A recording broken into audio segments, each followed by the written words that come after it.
1992 Topps Stadium cards. We're going to do a little baseball card unpacking here. This was one of my favorite card sets. These cards came out beautiful. So let's open up a 1992 Topps Stadium Club baseball cards. Let's open them up, everybody. Mark Humphrey, I never heard of him. Yankees. They're beautiful cards. Bob McClure, Cardinals.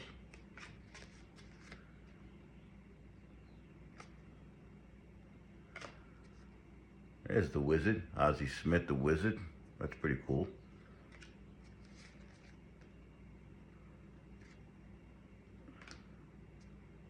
Wow, the Straw Man, Darryl Strawberry. Now these cards are very beautiful. Look at the beautiful pictures and everything. I don't know why these cards weren't more valuable. Beautiful card.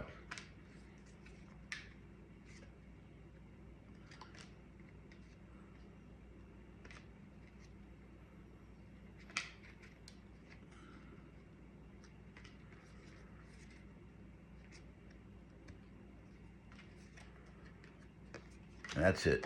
Have a nice day, everybody.